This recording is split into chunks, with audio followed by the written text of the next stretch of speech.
Olá, tudo bom? Como é que vocês estão? Eu fiz semana passada uma enquete com vocês perguntando, dando algumas opções de que tipo de vídeo vocês queriam ver aqui, que tipo de material vocês gostariam de ver. E a costura ganhou. Então, para minha surpresa até, a costura saiu na frente. Como vocês não colocaram o que vocês gostariam de ver num vídeo de costura, eu vou fazer de uma forma aleatória aqui, mas vou tentar englobar o máximo de conhecimento possível para vocês. A costura em si não é um bicho de 7 cabeças. Você pegar a sua máquina, colocar ali arrumadinha, puser um tecido, a própria máquina vai puxar o tecido e vai sair costurando. Como organizar essa costura com a máquina é outra conversa. Quando você fala assim, costura, eu suponho que você quer ter um excelente resultado final. Você quer ter uma peça impecável, que é o que a gente espera ter para poder vender e ter sucesso no nosso negócio.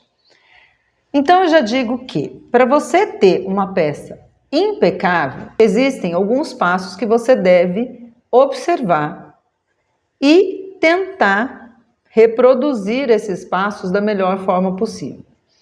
O primeiro passo para uma boa peça de mesa posta é você determinar o tecido que você vai usar. E quando eu falo determinar o tecido, é porque hoje a gente tem uma super variedade de tipos de tecidos que estão sendo usados para mesa posta. Porém, nem todos eles são adequados para o tipo de costura que a gente faz. Os tecidos para mesa, normalmente, a gente usa e preconiza o tecido 100% algodão. Por quê? Porque na mesa a gente tem contato do tecido com o nosso corpo, seja quando você encosta o braço na mesa, seja no guardanapo que você vai passar na boca, a gente tem contato com esse tecido. E quanto mais suave, mais macio, melhor para o resultado que você quer ter. Ele vai ser um tecido que no uso ele vai agradar mais. Quando a cliente compra e gosta, ela compra de novo.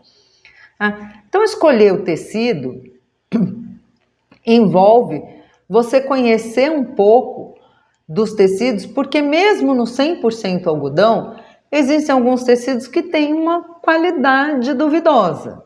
São muito fininhos, a trama deles é muito aberta e talvez não sejam os ideais.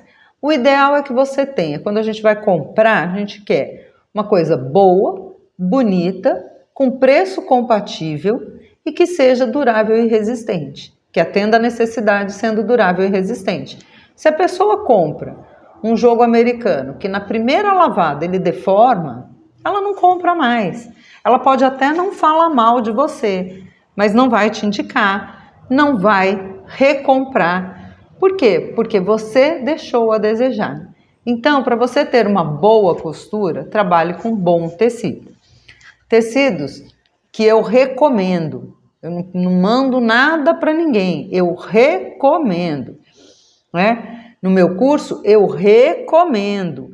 E cabe a cada uma fazer a sua escolha. Baseado na sua escolha, você vai ter os seus resultados. Eu recomendo para caminho de mesa e jogo americano retangular, sarja 100% algodão. E eu, particularmente, não uso as impermeáveis. A semi-permeável eu uso, porque ela tem maleabilidade. A impermeável já é uma composição no tecido mais rígida, e já tem uma mistura de fibras. Mais para frente a gente até pode falar mais sobre isso. Então, a sarja 100% algodão. Por quê? Porque é um tecido que tem uma excelente densidade. A gramatura é boa, é um tecido mais grosso, mas é um mais grosso que não vai prejudicar a costura na máquina doméstica. Ele passa, você dobra lá 2, 3, 4 camadas de sarja e você costura bem. A máquina aguenta o tranco. mesmo essas máquinas mais frágeis. Porque eu tenho uma máquina que é mais frágil, uma máquina que é extremamente robusta, sendo doméstica, mas é uma máquina que tem mais de 60 anos, e eu tenho uma semi-industrial. Então, na máquina doméstica dessas mais frágeis, ela aguenta costurar a sarja para a proposta da mesa posta. Quando você coloca um tecido com muita densidade, um tecido muito mais espesso, ela até costura. Mas é uma costura que pula ponto, pode falar que não pula, pode falar o técnico que vem, que vai arrumar, que vai garantir que não vai pular, vai fazer um ponto maior do que o outro. Por quê? Porque ela não tem poder de tração daquele tecido. As máquinas domésticas, o tracionamento, o que é o tracionamento? É o movimento da máquina puxar o tecido. Então, conforme você vai costurando, você não precisa empurrar. A máquina vai puxando o tecido, aquela engrenagem dela vai rolando e levando o tecido para frente. Quando você põe muita camada de tecidos de alta densidade na máquina doméstica, compromete o tracionamento. Então, você vai ter dificuldade na costura. Então, às vezes, a sua dificuldade na costura não é exatamente a dificuldade da costura, mas foi uma má escolha de tecido, né? Então, é preciso, sim, se atentar para os tecidos adequados para o trabalho que você vai fazer. Então, você tem que saber escolher o tecido. Eu recomendo para caminho de mesa e para jogo americano retangular, sarja 100% algodão. Para capa de suplá e guardanapo, você pode ir para a tricoline. A tricoline, na minha modesta opinião, é um dos tecidos melhores para a gente trabalhar. Não desmerecendo o linho, a cambraia de linho, que são tecidos ótimos. Mas por que eu considero a tricoline melhor?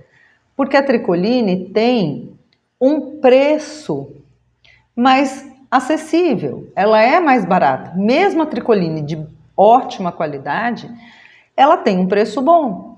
Tendo um preço bom, fica mais fácil para você comercializar para pessoas de diferentes poderes aquisitivos. Então, a pessoa que tem menos acaba comprando e a pessoa que tem mais compra com mais facilidade.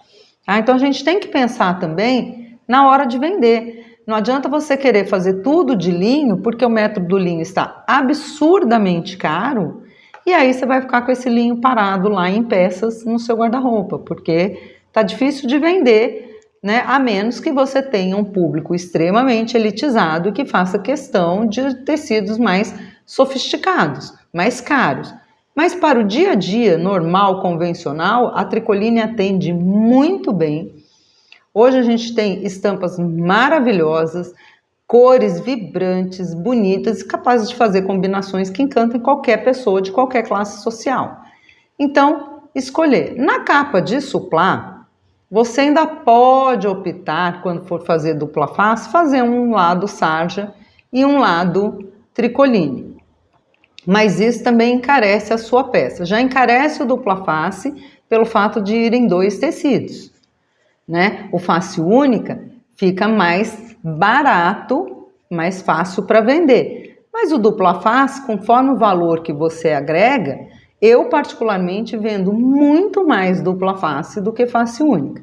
Porém, o dupla face com sarja e tricoline, eu faço para kits específicos, onde eu vou fazer conjugação desses kits com o caminho de mesa ou com o americano retangular.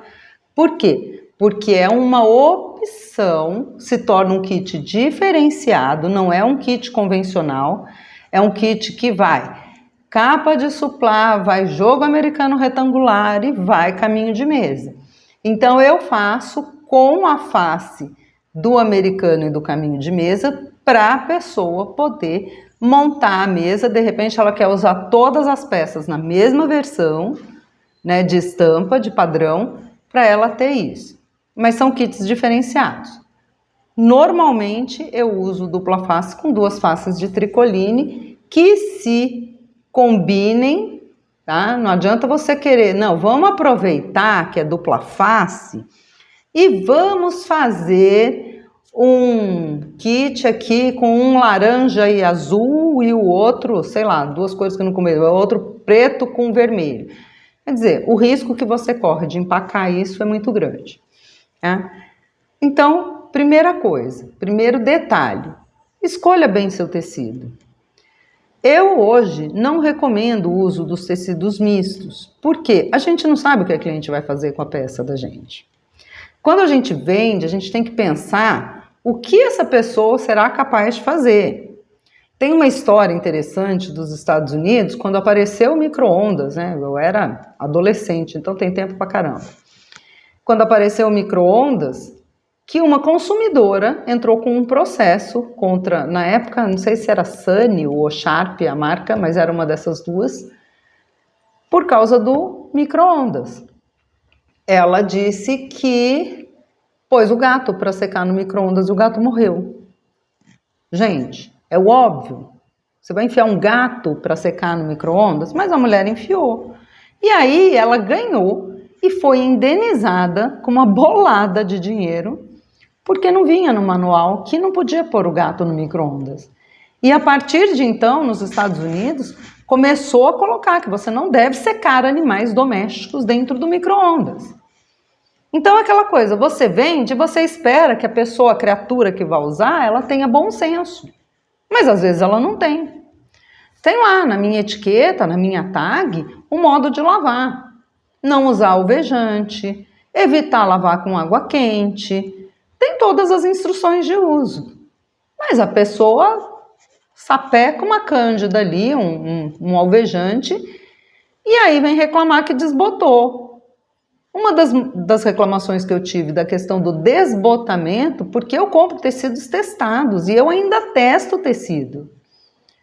Quando ela mostrou a foto do tecido, você não tinha uns 18 pingos de cândida nele. Eu falei, filho, o tecido não desbotou, você pôs ele para descolorir.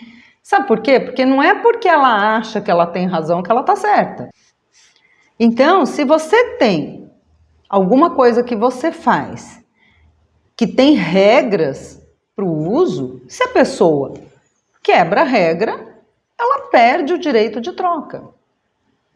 Porque eu falo, poxa, na etiqueta não veio que não pode ser alvejado, que não é para jogar água sanitária, você joga lá na máquina e lava normalmente, está tudo bem, aí você quer deixar de molho com água sanitária e ainda ir borrifando a água de cima para baixo?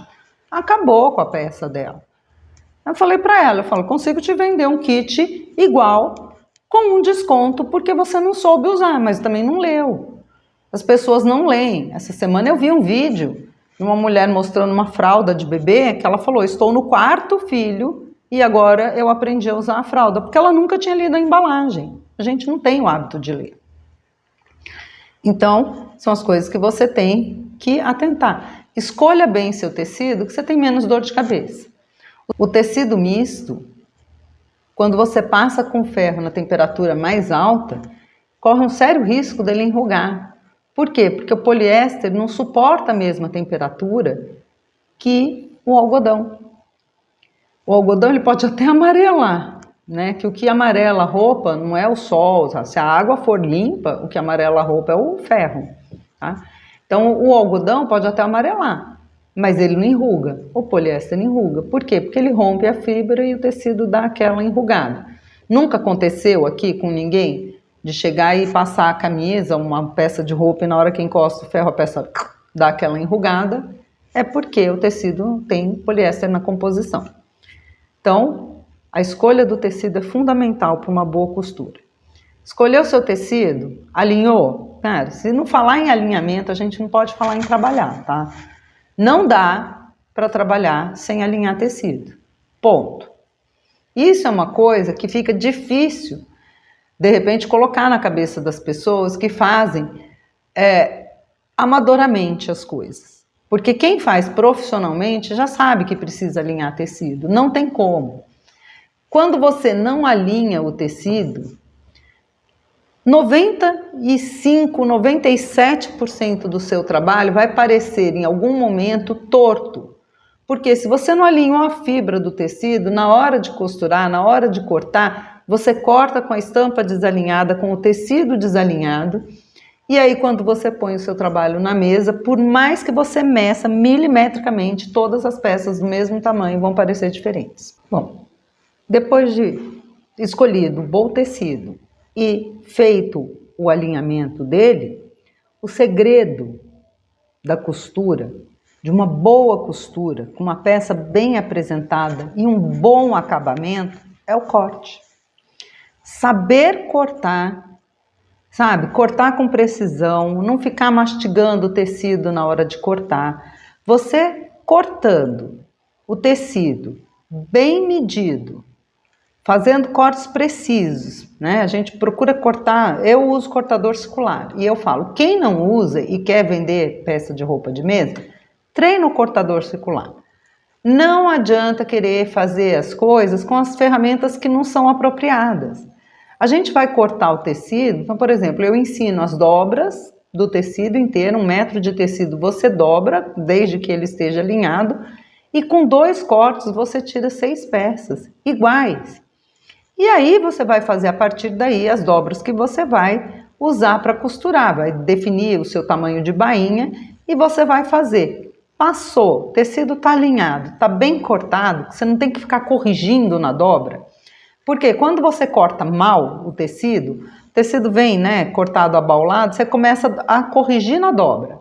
Então fica um lado maior, um lado menor, você acerta aquela bainha e quando você põe todas as peças elas estão diferentes.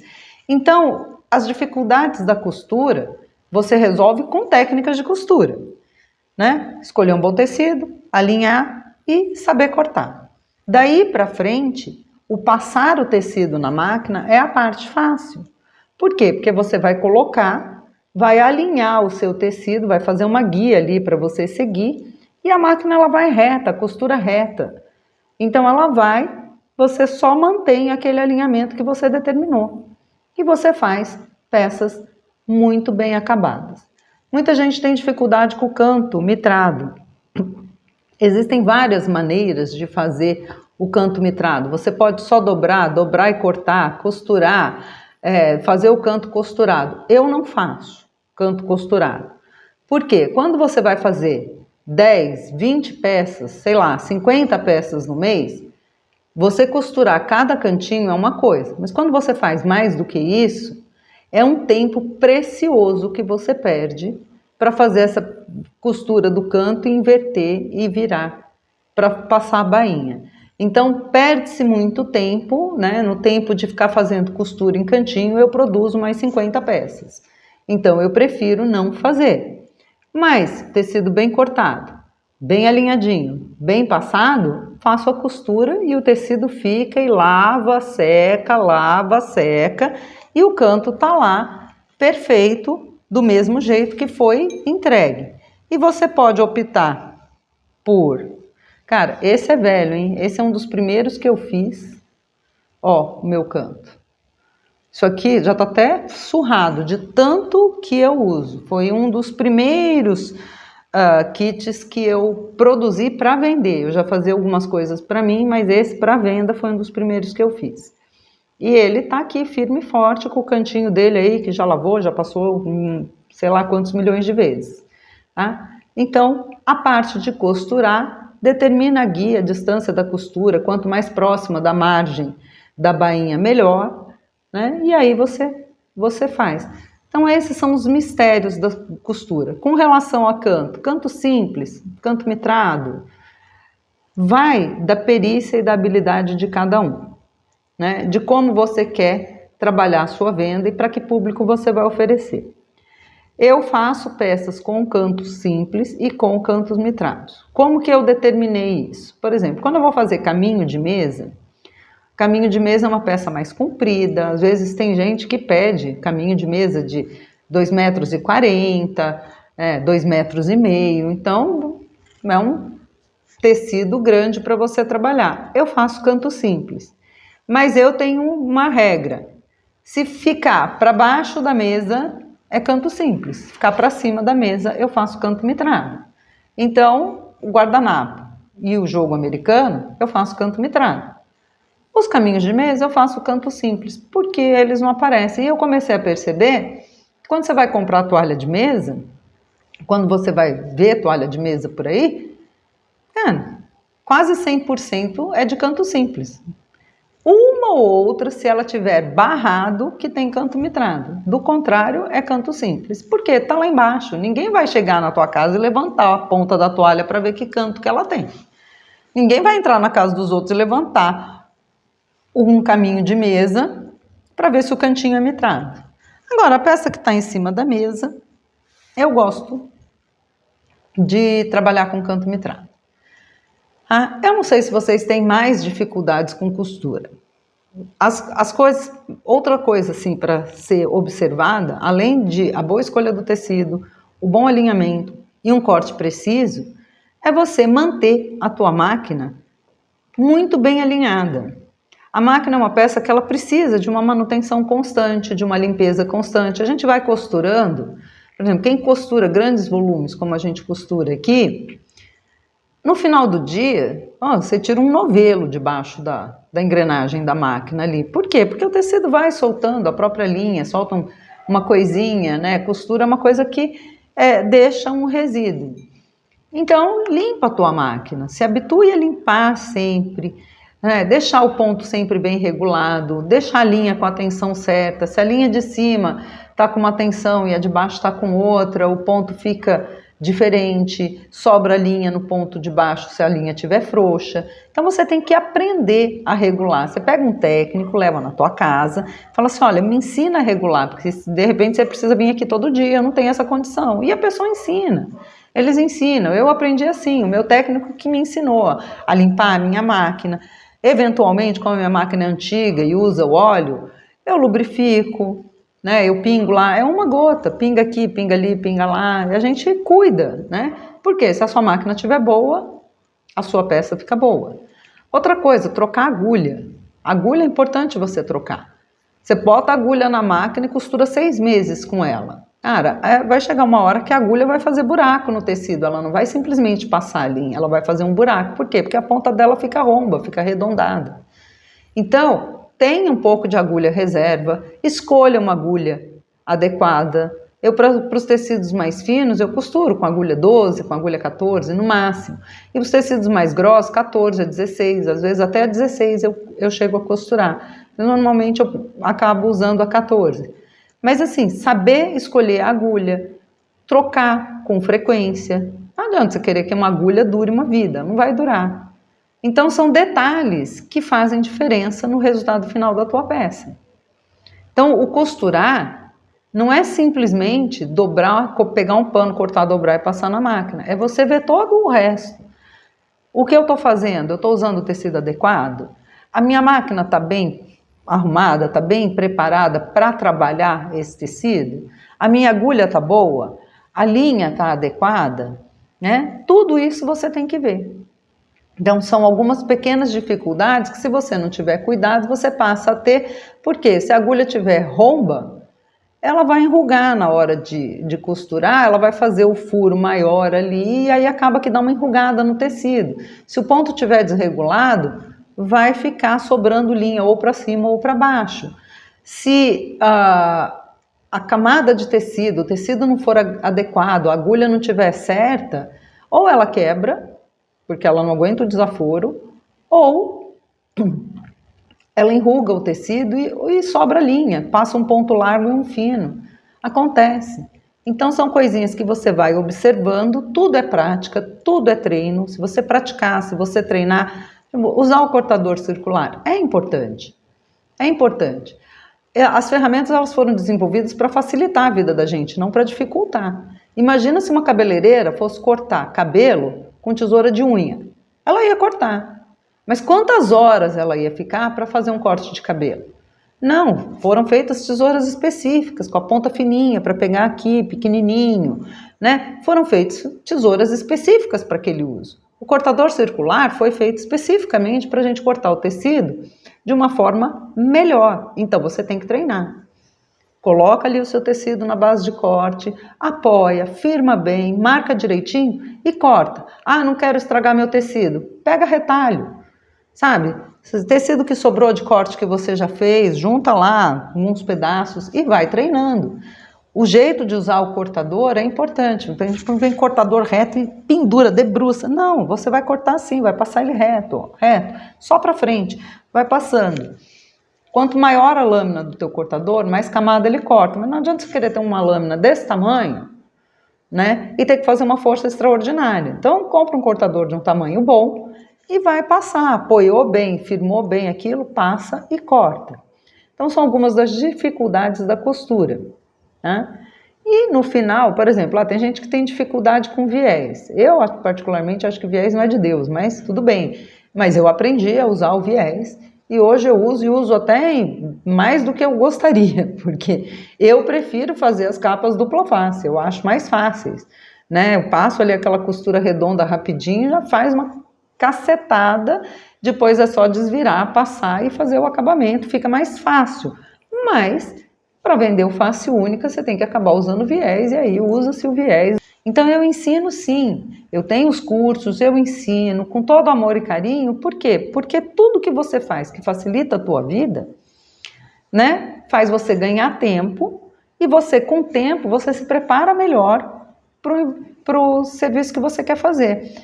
A partir do momento que eu dominei a costura, que eu fui estudar absurdamente mesa posta, né? Hoje eu posso dizer seguramente que eu domino muito bem todo e qualquer assunto relacionado à mesa posta, mas isso me fez investir em aprender empreendedorismo, técnicas de venda, a precificação, entender como fazer o preço de uma peça. Eu sabia fazer preço de uma restauração, não de uma peça.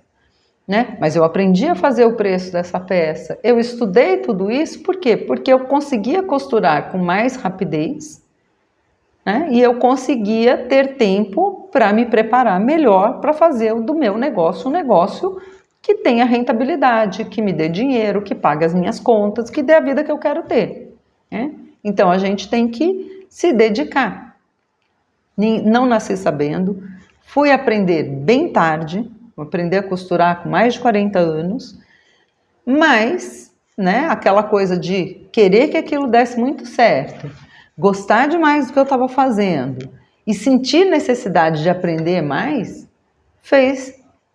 me trouxe até aqui. Então, se vocês realmente tiverem mais dúvidas, pode perguntar, porque eu não tenho problema para responder. Eu respondo sim, eu não consigo imediatamente, porque eu fico, pode até não parecer, mas eu passo uma boa parte do meu dia trabalhando e produzindo material para vocês.